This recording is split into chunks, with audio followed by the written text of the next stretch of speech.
maraming salamat sa iyo, Kuya Vincent Calyada. Sana sa pagtulong mo sa kapwa, hindi ka na magsawa. Walang araw magbubunga rin naman ang iyong pagtulong sa mamamayan. Kasama ka palagi kahit saan ang biyahe para makatulong sa nangangailangan. Kuya Vincent, marami pong salamat. So ayan mga kalingap, isang magandang umaga po sa inyong lahat. At ayan, kung bago pa lang po kayo sa aking YouTube channel, ako po si Vincent Calyada. Please like and share po ng aking mga videos, and don't forget to hit the notification bell para lagi po kayong updated sa aking mga videos. So ngayon po mga kasipag, mga kalingap, ay nandito po tayo sa bahay nila Irene po, para iabot po itong pinapabot ni Ma'am Baby Segovia. Yan, nagpabot po siya ng 3.5 para dito po sa kanilang bubong, pampawid daw po. So ayan, sobrang thank you po sa pinabot nyo pong biyaya para mapalitan na po yung kanilang bubong. Sa kadailanan nga pong grabe, tuluan na po dito at magtag-uulan na nga po dito sa Kabikulan. So ayan, at maraming salamat po sa mga viewers, subscribers, sa mga sponsor, sa mga minamahal kong OFW, sa mga hindi po na-skip ng ads. Maraming salamat po sa patuloy niyong pagtitiwala sa inyong masipag na scouter. Tara mga kalingap, mga kasipag, punta na po natin ang bahay nila Irene. So andito po tayo, So ayan, Ma'am Baby Segovia, thank you so much po, So ayan. Magandang morning po. Morning po. Ayan. Masasay ang mga mga bata at nanay. Maganda din ang ngiti ni nanay. Hello. Oh, Irene, kamusta na? Okay lang po. Mas lalong gumaganda. Irene. Ito din, maganda din ito. Asa yung bunso? Nandiyan po si Gio. Nandiyan po sa kapitbahay. Sa kapitbahay, grabe Di ba umulan, nanay? Opo. Yun na nga, may patak na ng ulan din sa may aso. Grabe, paano pag malakas ang ulan nito, nanay? Ano po? Nag-uulan din dito sa loob. Tara, dito tayo na sa labas po, dito tayo. So, ayan, kamusta na kayo, nanay Charmaine? Mabuti naman po. Siguro galing ka sa trabaho. Opo. Galing. At sinabi ko nga kay nanay Linda na papunta nga po ako sa inyo. Kamusta naman po mga bata, nay? Mabuti naman po. Nakapag-enroll na po ba mga bata? Tapos na po. Very good. Yung mga gamit nila, ayos na po? Naka-arrange na po. Naka-arrange na kung kanino, para kanino? At masaya ba kayo mga bata? Mga dalaga at binata? Masaya? Very good.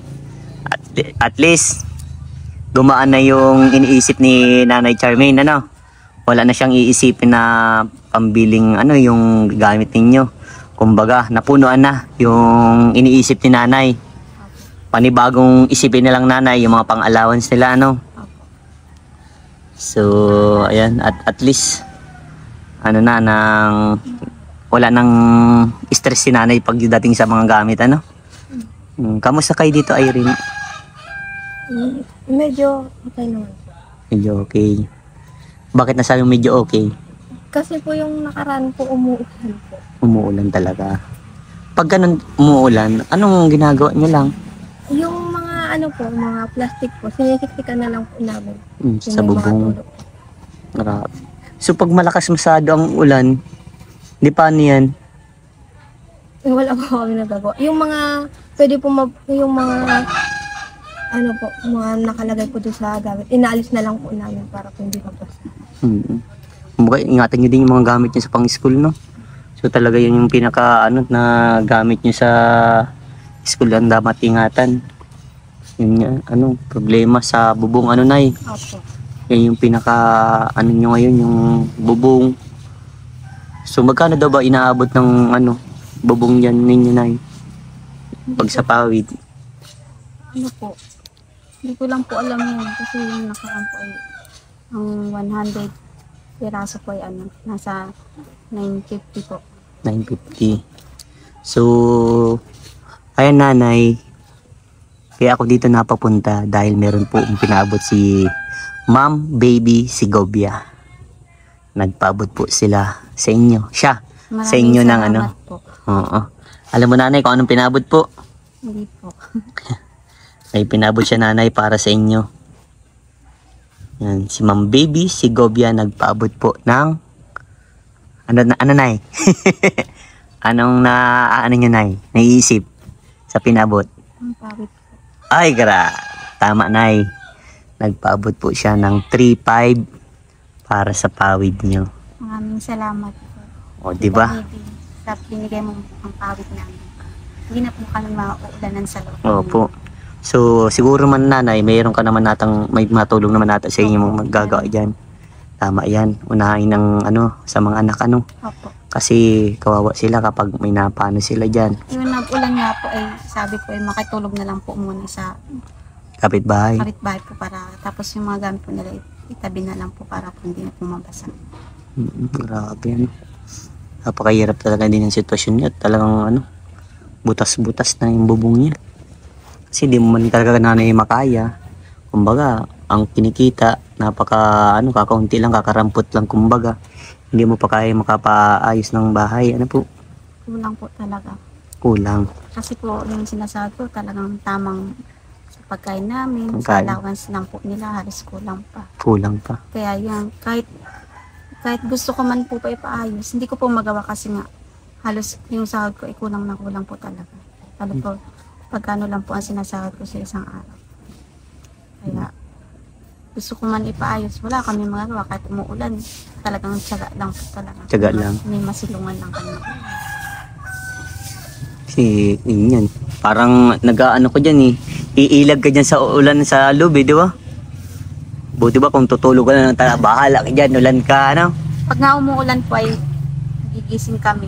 Gigising ko sila, naulan, kanya-kanya po kami sisiksik ng mga plastic sa Loob po. loob po para yung tutulugan namin, hindi na Para matulog. kumbaga hindi matuluan. Sa Ano po kami, natutulog kami, puro langgana. Ay, grabe. Ano po yung naiisip mo na sa mga anak mo pag ganun po na Naawa po ko sa kanila kasi pag tuwing umuulan, gigisingin ko pa sila para lang hindi lang kami mabasa. kumbaga nalimpungatan sila, ganun. Siyempre minsan po pag gusto ko na masapan tulog na, hindi po napipilitan ko silang gisingin gawa ng mag-uulan po, ayoko naman po silang mabasa. Yun po. Pero paano mo po sa kanila napapaintindi yung mga ganyang bagay po? Sabi ko, wala akong magawa. Kahit gusto ko ipayos ang bahay namin, hindi ko magawa kasi ang kinikita ko, tama lang po sa pagkain namin. Pambaon nila, minsan nga po, baon lang nila, nagtitiis lang talaga sila. Talagang Pasok silang walang Kasi ko, kung namin, at least meron pa kami natitira ko. Kasi naman po sa wala. Tsatsagaan nyo na talaga yan. Sinatsagaan po namin. Kahit nga po walang pinto, wala pong dingding, Mara. kusina namin. Sige lang po, basta lang, wag lang makatira kami kung sa may bahay kami matutulog. Pero kumbaga nanay sa mga ganyan po, napakadelikado kasi may mga anak kang babae. Opo, totoo po. Gaya sa iyo nay, mahirap din yun. Lalo't ngayon, nag-i-stay po ako sa trabaho minsan. Nag-alas stay-in ka po. Grabe So ayan nay, ang iabot ko po sa inyo yung pinapabot po ni Ma'am Baby Segovia. Ayan. Pabot po siya ng 3.5. Nay. Nay, pabilang. Bilang po. 1, 2, 3. Yan, 3.5 po Opo, Para yan nanay sa pang-allowance ay pang pawid. pawid po ninyo. At sana sa susunod kong pagbalik nanay, maayos na po siya na. Kasi yun nga, iniisip ko din nanay yung nyo po, yung kalagayan ng mga bata. Kasi mga dalaga yan, mga binata. Bata pa kumbaga. Mahirap sa kanila yung mapano sila dyan. Tapos syempre, unang-una magpapasukan na. Kung laging umuulan tapos kakagising ka puyat sa school, papasok puyat sa school, di ba? Kaya yan nay, ibili niyo po yan ng pawid para at least nanay hindi ka po mag-iisip kung nag-i-stay in ka. Oo nga. Hindi mo naiisipin yung nila dito. Pero yan, kung ano pong nanay magkasya, kung may pwede kang ipa-repair mo na dyan pansamantala. Nay? Opo. Ko po ito. Bibili ko po agad to ng pawid para po pag umuulan, hindi na po umuulan sa amin. Opo, tingin ko dyan, estimate ko yan nanay, mahina ang 300 na pirasong pawid. Ano po yan, nasa 500 na pawid. 500 na pawid, oh, di ba? Kasi po, Ito pa eh. Dito lang yung estimate ko eh. Dito sa kusina hindi pa. Siguro pasok nga na 500 na pawid. ano po yan, mga hingi ko din po sa Ay, mga kagawad din po. Kasi wala din po kung pang ano. talaga pang asikaso, no, pang gastos, ano. Opo, ano po, si Mama Linda po ang nagang ano sa amin. Napakabait ni mama. Ano masasabi mo pala kay Nanay Linda kasi siya yung nagano sa inyo, tumulong na nilapit kayo sa akin. Papasalamat po ako kay Mama Linda kasi siya po lagi ang gumagawa na para po mapayos yung bahay namin. Kasi po, hindi dahil po din sa kanya, walang gamit ang mga anak ko. Wala kaming pampawid. Kaya gusto ko po sa kanya magpasalamat. Lalo po kay Tita Bibi. Lalo sa'yo kay Vincent. Maraming salamat po sa'yo. Sobrang po. Grabe, naiyak si nanay na alwa ko dun sa sinabi ni nanay. Hayaan mo, nay, at kapag meron pong mga biyayang dumating pa po, dadalhin ko po yun sa inyo. Ba't naiyak ka, nanay? Kasi po hindi na po kami maulanan pag umuulan po. Ano po, sobrang saya ko po kasi kahit may mga taong ano po na para sa na-down ka, may mga tao naman po tumutulong sa amin. Kumbaga, may mga taong nagmamahal sa inyo, no? Talagang aanohan kayo, susuportahan kayo. Katulad ni Nanay Linda. Di ba napakabuting tao kahit kamag-anak niya ba siya? Ano po, hindi naman po pero ninang po siya. Wow, o di ba? Napakasarap na may mga ganyan taong tumutulong sa inyo. At naiyak ka doon, nanay, dahil na-appreciate mo yung ginagawa nila. Ano po, sobrang kasi hindi ko po talaga akalain na kasi hindi na nagsasabi ko sa tutulungan ko. Hindi ko po lubos isipin na yung tulong niya ay sobra-sobra po. Grabe, ano? Kasi po, ang isip ko lang po talaga sa gamit lang po ng mga anak ko. Okay na po ako doon kahit sa mga gamit ng mga anak ko. Masaya na po ako doon. Kahit po ang bahay namin ganyan eh. Mayaman naman po kami sa Pagmamahalan. ano po ng kapitbahay namin, ng kamag-anak po namin. Mahal po kami kahit kayo po ang bahay namin. Hindi po kami tinuturing ng ibang tao. Wow. Arian, Irene, anong masasabi mo kay mama mo dahil ayun, at sa mga ibang tao na talagang grabe yung pagmamahal sa inyo, talagang kahit hindi man ninyo sila kaano-ano, talagang andyan para tulungan kayo. Nagpapasalamat po kala mama sa mga tao pong tumutulong po sa amin kasi po kahit ganyan lang po yung bahay namin, sumusuporta pa rin po sila sa amin. Thank you rin po ma kasi kahit pagod po kayo nun dati sa trabaho, tapos po bigla pong umulan, kahit po puyat po kayo, hindi na po kayo natutulog nun kasi po mas iniisip niyo pa po yung kalagayan po namin. Yung kalagayan niya. Ba't naiiyak ka, Irene? Ano yung mga naiisip mo bang bagay? Bigla po kasi tumatak po sa isip ko po yung dati po nangyari. Yung umuulan po sa amin, tapos si mama po galing po sa trabaho, puyat po, tapos bigla pong umulan. Siya lang po yung nag-intindi nung sa bahay po namin na siya po yung nagsuksok po ng mga plastic. Yung mga bagay na hindi mo makakalimutan. Kumbaga, sobrang nawang-awa kay mama mo. Kaya, yan, gaya nga sabi ko sa iyo, Irene, pahalagaan niyo po ng mga ginagawa ng magulang sa inyo, no? Kasi lahat ng magulang gagawin lahat para sa inyo. Diba? Napakasarap na may magulang na ganyan. Nagpupursigido sa inyo. Talagang ginagawa lahat. May bigay lang magandang buhay sa inyo. Diba? Sa ngayon, Irene, ang dapat mong isukli kay mama mo yung pagmamahal. Tulungan mo si mama mo sa mga ganyan para sa mga gawain ng bahay. At magtiyaga kayo mag-aral, magsumikap. Diba? With honor kayo, diba? Magpagsupingkapan nyo pa. Magiging proud yan sa inyo si mama nyo kasi may mga honor kayo, di ba? Di ba, nanay? Lahat ng mga stress niyan sa buhay mawawala yan kasi nakikita sa inyo na talagang nagsusumikap kayo. Kumbaga, hindi hadlang yung butas ng bubong, hindi hadlang yung tuluan ng bubong, tuluan ng bahay, hindi hadlang sira ang bahay, hindi hadlang yung kahirapan sa mga pangarap nyo sa buhay. Kaya proud nanay yan. Diba? Laging yung papasalamatan si mama nyo, laging yung mamahalin ang magulang nyo. Lalo na solo parent na lang si mama nyo na nagtataguyod para sa inyo. Binubuhay kayo sa abot ng kanyang makakaya. Bihira yun sa ganun yung mga magulang, ha. Pahalagahan nyo ang ginagawa ni nanay. Ngayon lang siguro, kumbaga, ngayon mahirap. Pagdating sa dulo, magiging okay din ang lahat. Ha, yan lang laging ima-mindset ninyo sa buhay ninyo, ha. Laging iisipin pag naiisip nyo, parang hirap na ako.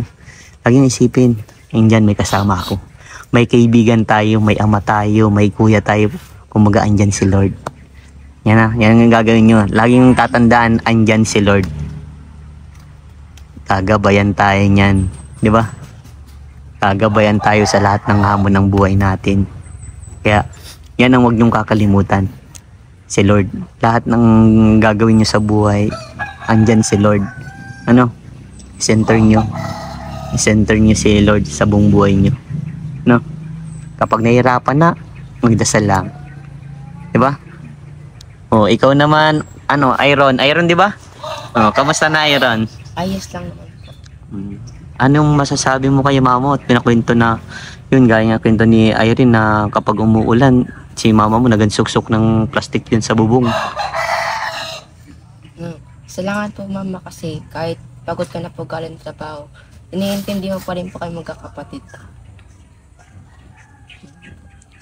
At anong masasabi mo sa kay Nanay Linda? Dahil ayan, kahit hindi nyo siya kaano-ano, talagang tumulong para sa inyo. Totally, siya yung lumapit sa akin para may lapit kayo. Nagpapasalamat po kay Mama Linda kasi po kahit di niya po kami tinutulungan niya po kami. Yun, laging papasalamat, Nanay, bakit parang malayang iniisip mo, Nanay? May iniisip ka pa po ba?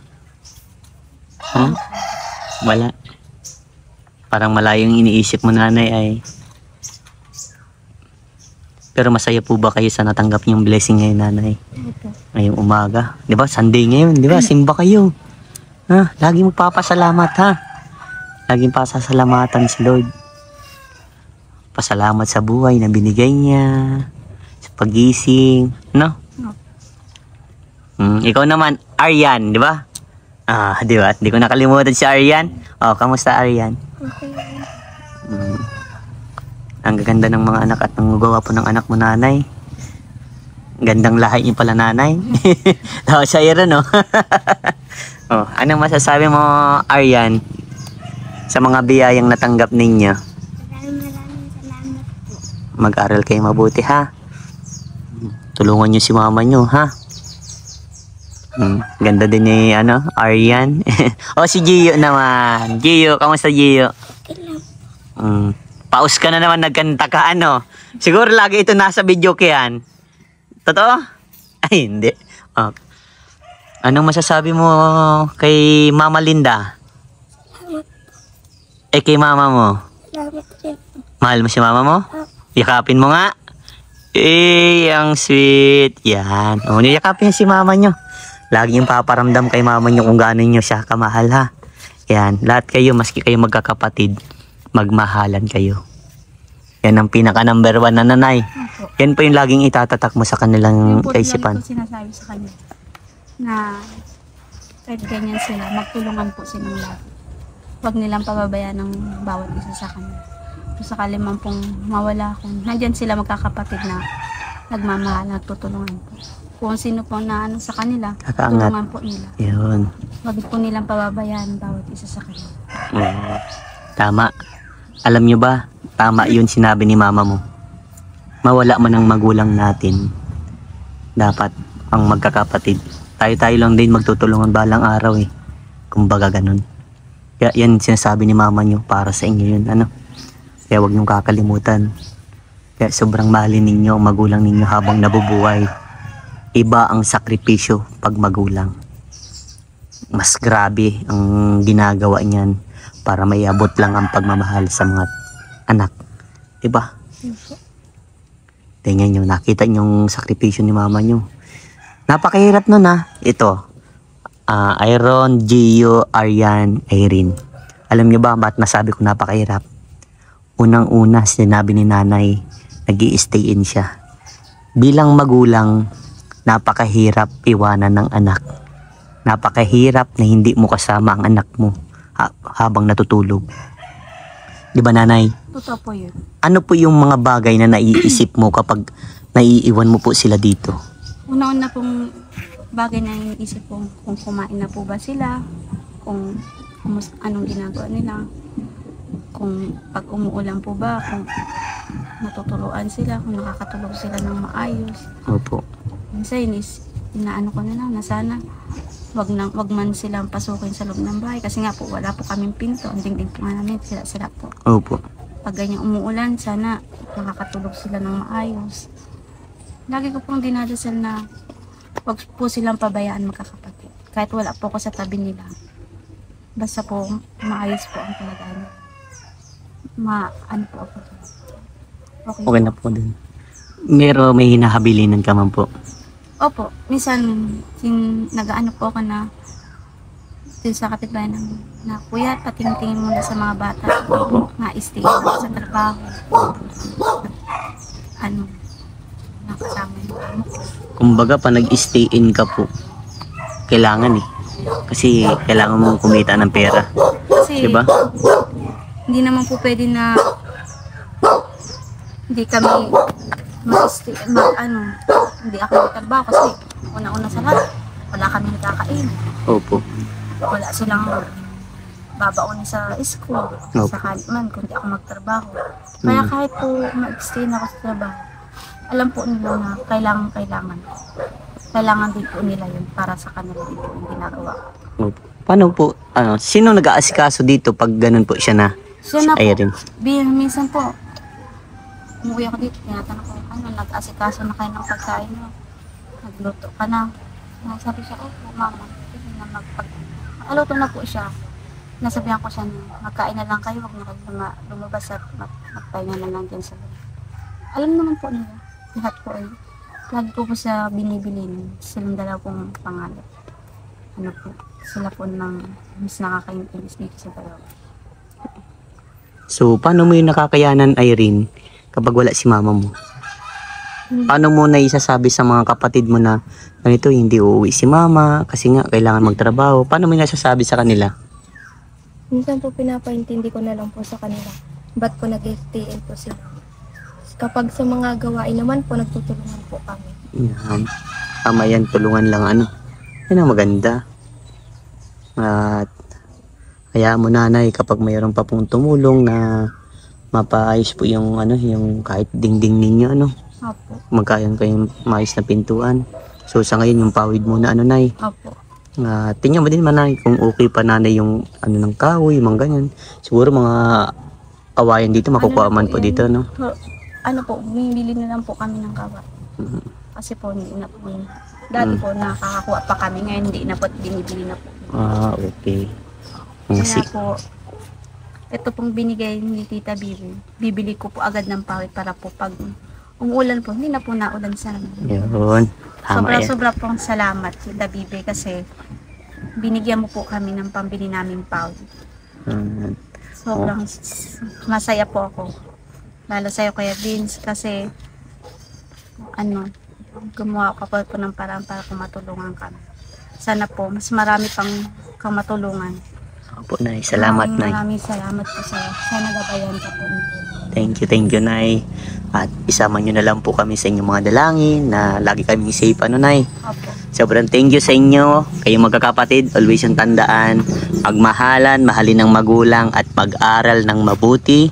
At lagi sasamahan ng sipag at tiyaga. At lagi magpapasalamat. Unang-una kay Lord. God bless sa inyo. Bye-bye. Bye-bye. So, ayan, sobrang natouch ako dun sa sinabi ni Nanay Charmaine at ni Irene, At kapag ano daw nga, pagkagaling ng trabaho si Nanay Charmaine ay sinusuksukan po ng ano, kumbaga sinisingitan niya po ng plastic yung bubong nilang butas kapag umuulan po ano. Ayan, sobrang thank you po kay Ma'am Baby Segovia sa pinabot niyo pong biyaya para kala Irene po ano. At yan, sobrang saya po nila at naiyak-iyak nga pa nga po ano. Naluwa po sila sa inabot po ninyong biyaya. Sobrang thank you po at sana po marami pa po kayong matulungan. At yan, kung bago pa lang po kayo sa aking YouTube channel, ako po si Vincent Calyada. Please like and share po ng aking mga videos and don't forget to hit the notification bell para lagi po kayong updated sa aking mga videos. At maraming salamat po sa mga viewers, subscribers, sa mga sponsor, sa mga minamahal kong OFW, sa mga hindi po na-skip ng ads. Maraming salamat po sa patuloy niyong pagtitiwala sa inyong masipag na scouter. So hanggang dito na lang mga kalingap. Diyos mabalos po sa inyong gabos. Mag-iingat po tayong lahat.